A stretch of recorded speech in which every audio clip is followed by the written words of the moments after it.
Bem-vindo, estudante, a mais uma aula do Se Liga na Educação.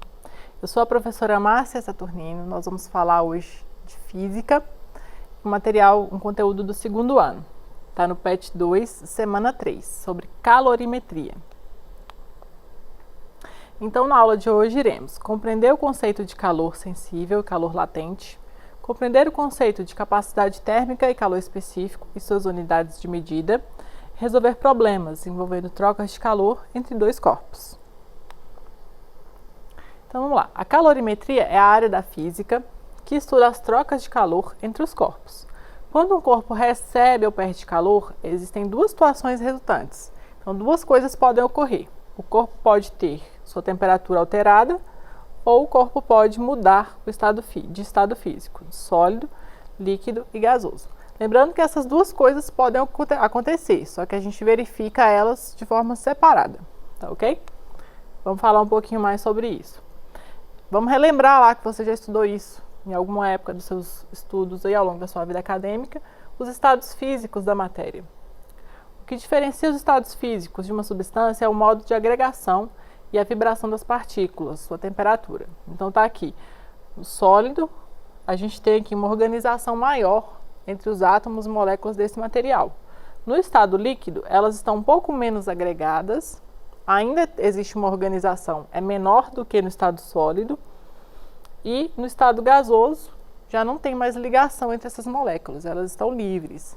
Então tem uma distância maior entre elas e elas têm maior liberdade de vibração. Então o gás ele vai ter uma alteração diferente do líquido e do sólido quando sofre essa variação de temperatura. Nós vamos falar um pouco sobre isso agora. E aí, quais são os estados que a matéria pode ocupar? Estado sólido, líquido e gasoso. E aí, relembrando as mudanças de fase. Quando eu passo do estado sólido para o líquido, chama fusão. Do estado líquido para o gasoso, vaporização. E do gasoso para o estado sólido, sublimação. Agora nós vamos fazer o contrário. Do estado sólido para o gasoso, também tem o mesmo nome, sublimação. Do gasoso para o líquido, liquefação ou condensação. Do líquido para o sólido, solidificação. E aí, qual a diferença entre os dois resultados que a gente tem quando muda a temperatura de um corpo? O calor sensível é a quantidade de calor que resulta na variação de temperatura do corpo. Então, se eu fornecer calor para o corpo, mudou a temperatura, é calor sensível. O calor sensível, a equação é Q, a gente representa pela letra Q, igual a mc delta T. M é a massa, ela vai ser dada em quilogramas ou em gramas. C minúsculo é o calor específico, ele tem essa unidade de medida aqui. No sistema internacional, a unidade de medida do calor é Joule por quilograma vezes Kelvin. E outra unidade de medida que é bastante utilizada no nosso dia a dia é calorias por grama vezes grau Celsius. Tá? A gente pode usar essas duas unidades de medida aí. E a variação de temperatura a gente pode dar em Kelvin ou em grau Celsius. Lembrando que eu tenho que adequar essas temperaturas, essas unidades de medida. Se o calor sensível está em Joule, eu vou utilizar a massa em quilograma, o calor específico em Joule por quilograma vezes Kelvin e a temperatura em Kelvin. Se for em calorias, aí eu vou adequar todas as outras unidades de medida, tá ok? Então vamos lá. Lembrando que quando Q é maior que zero, quando Q é positivo, o corpo recebe calor. Quando Q é menor que zero, ele é negativo, o corpo perde calor. Calor latente, quantidade de calor que resulta na mudança do estado físico da substância. Então lá a gente viu calor sensível quando muda a temperatura. Se mudou de estado físico, a gente chama de calor latente. A gente representa pela letra L maiúscula. E qual a relação do calor latente com calor sensível? Q é igual a L vezes M. L é o calor latente, a unidade de medida Joule por quilograma ou calorias por grama. Q, a gente viu agora, é o calor sensível, a gente vai medir em joules ou em calorias. E M é a massa, que a gente pode usar quilograma e o grama, que não está descrito aqui, mas também a gente pode utilizar. Então, vamos lá. O calor latente, ele pode apresentar valores negativos ou positivos. Se o calor latente é menor que zero, é negativo, a substância está perdendo calor, processo exotérmico. Então, em que mudança de fase que ocorre a perda de calor? Entre o estado gasoso e o líquido, que a gente chama liquefação ou condensação, do líquido para o sólido, que a gente chama solidificação. Então, nessas duas mudanças de estado físico, a gente pode ter o calor latente negativo. Se o calor latente é maior que zero, positivo, a substância está recebendo calor, o valor será positivo, processo endotérmico. Em quais mudanças de fase que ocorre o calor latente positivo? Do sólido para o líquido, na fusão, e do líquido para o gasoso, na vaporização. Então, vamos fazer um exemplo para a gente entender melhor o calor sensível e o calor latente. 3 blocos de gelo no estado sólido, a temperatura de menos 3 graus Celsius, passam para o estado líquido, ao serem aquecidos, chegando à temperatura de 2 graus Celsius. Então, observe o seguinte, o gelo, a temperatura de menos 3 graus Celsius, ele precisa receber calor para derreter e mudar sua temperatura para 2 graus Celsius, que é o dado que ele me deu aqui. A água, a 0 graus Celsius, e sob pressão de 1 atm, ela passa pela transformação de fase, fusão, do sólido para o líquido. Ao receber calor sem mudar sua temperatura, isso aqui é o quê? A gente vai ver mais para frente. Então, vamos lá. Eu tenho aqui o gelo a menos 3 graus Celsius. Ele vai receber calor e vai passar a ser gelo a 0 graus Celsius. Por que eu marquei 0 graus Celsius aqui? Porque 0 graus Celsius é quando muda de fase. Então, todo o calor que ele receber a 0 graus Celsius, ele vai mudar de fase, gelo para água líquida, continuando a 0 graus Celsius, sem mudar a temperatura, mudou a fase. Continua recebendo calor, agora muda de novo a temperatura, já está no estado líquido, água líquida, ela vai sair de 0 para 2 graus Celsius. Então, vamos identificar aqui, onde ocorre calor sensível, onde ocorre calor latente. De gelo, menos 3 para 0 graus Celsius, calor sensível, mudou a temperatura. De gelo para líquido, estando na mesma temperatura, 0 graus Celsius, calor latente, mudou de fase. E aqui, água líquida, está na mesma fase, mudou a temperatura, de 0 para 2 graus Celsius, calor sensível. Então, lembrando o seguinte, que o calor latente, ele é correspondente a cada mudança de fase. Se mudou de sólido para líquido, fusão, eu vou ter o calor latente de fusão. O calor latente de fusão da água, ele é 80 calorias por grama. Se fosse uma outra mudança de fase, de sólido para gasoso, líquido para gasoso, eu tenho um calor latente específico para aquela substância naquela mudança de fase, tá? Tem que consultar esse valor. E aí vamos ver aqui um gráficozinho do que aconteceu com a temperatura em função do tempo. Eu tinha aqui o gelo, que ele estava a menos 3 graus Celsius. Eu forneci calor, ele passou para 0, então subiu aqui a rampa da temperatura. Quando ele chegou a 0, todo o calor que ele recebe, ele vai primeiro receber esse calor para mudar a fase. Então aqui fusão, passou de gelo, de sólido para líquido, ocorreu a fusão.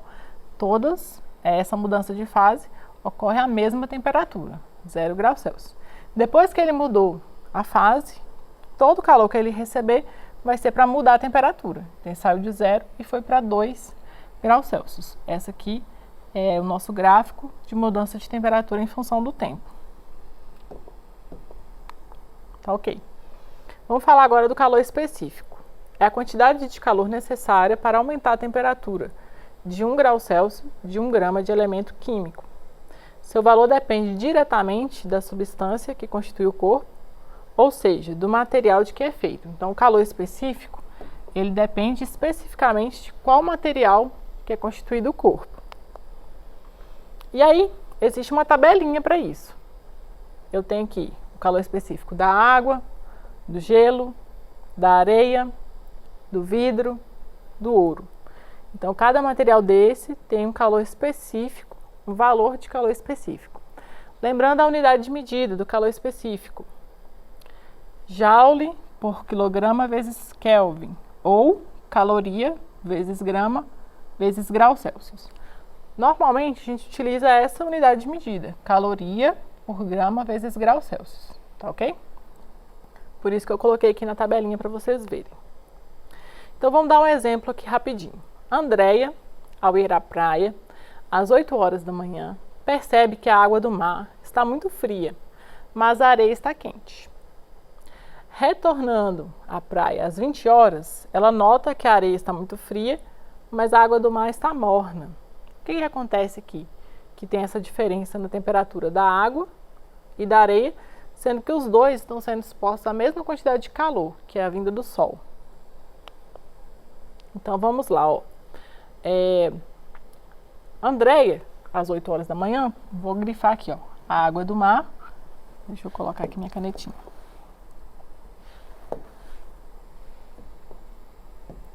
A água do mar está fria, às 8 horas da manhã. E a areia está quente. Aí eu coloquei aqui os valores de calor específico de cada um desses materiais. O calor específico da água é 1 caloria por grama vezes grau Celsius. O calor específico da areia é 0,2 calorias por grama vezes grau Celsius. Então, a água ela tem um calor específico muito maior. O que acontece? Ela recebe a mesma quantidade de calor que a areia, só que a areia muda de temperatura mais rápido, mais facilmente. Então, receber o calor do sol, a água ainda continua morna, fria, e a temperatura da areia não, aquece mais rápido. Quando for mais à noite, às 20 horas, eu já não tenho mais aquela quantidade de calor do sol. Então, esse meio ali, esse ambiente vai receber o calor da areia e da água. Só que como a água, ela demorou mais para aquecer, ela vai estar morna. Então, aqui, ó, a água está morna. E a areia, que perdeu o calor rápido, está fria. Então, a substância com maior calor específico, ela sofre um resfriamento mais lento e também um aquecimento mais lento.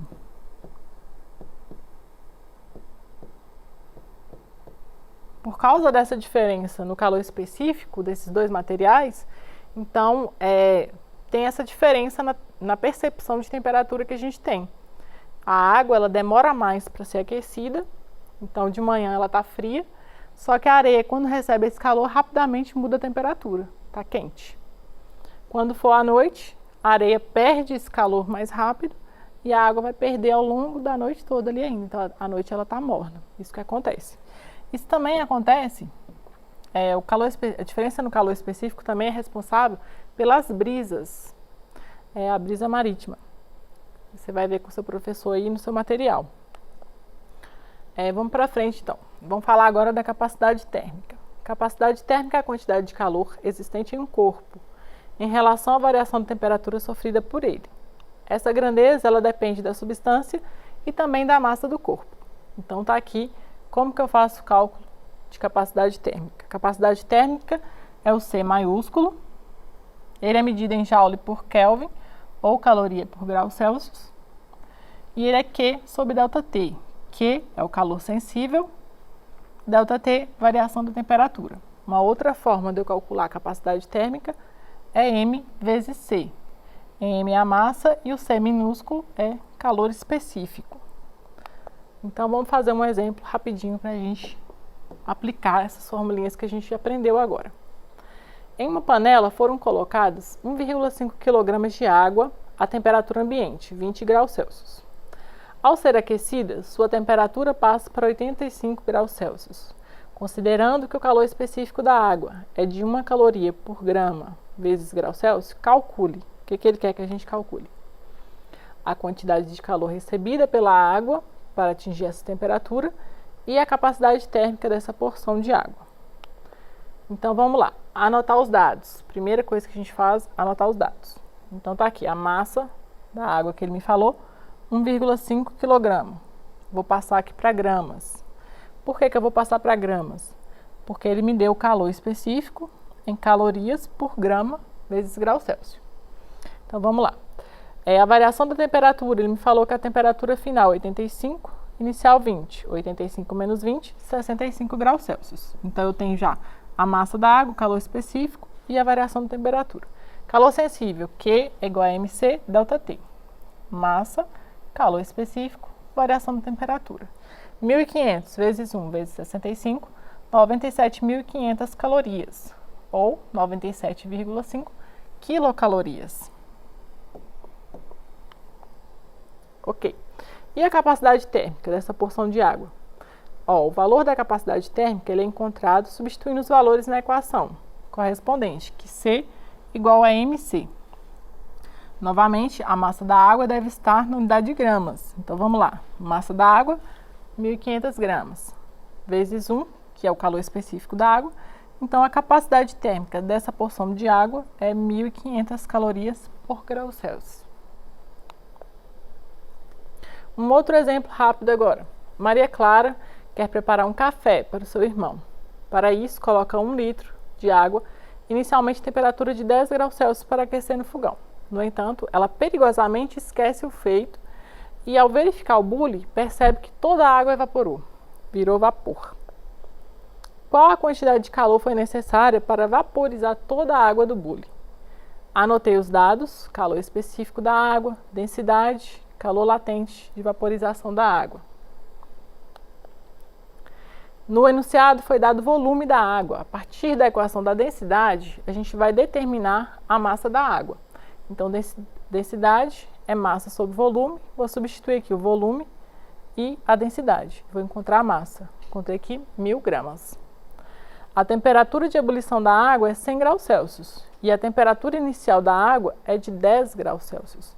Então, 100 menos 10, igual a 90 graus Celsius. Vou substituir tudo isso agora na equação do calor sensível. Lembrando que ele me deu esse dado aqui também, ó. Calor latente de vaporização da água, 540 calorias por grama. Eu coloquei aqui isso aqui para lembrar o seguinte, que o calor específico ele tem uma outra unidade de medida, só que nesse exercício nós vamos usar o que já está aqui, tá ok? Calor sensível, Q1, MC delta T, massa da água 1.000. Calor específico, 1. Variação de temperatura, 90. Multiplicação disso tudo aqui, deu 90.000 calorias. O calor latente é L, Q é igual a L vezes M. L ele me deu aqui 540, a massa é 1.000 gramas. 540 vezes 1.000, 540.000 calorias. Então, qual o calor total que foi utilizado aí para evaporar toda essa quantidade de água? Q1 mais Q2, 90.000 mais 540.000, 630.000. Então, minha unidade aqui, quantidade de calor, 630 quilocalorias que foram utilizadas. Tá ok? Então, vamos lá. Hoje nós estudamos calorimetria. Nós vimos os conceitos de calor sensível, calor latente, calor específico e capacidade térmica. Nós vimos as unidades de medida de cada um desse calor e nós vimos também como eu faço o cálculo, as fórmulas matemáticas. Faça os exercícios do PET, verifica exatamente qual que é a unidade de medida de cada item desse para fazer o exercício.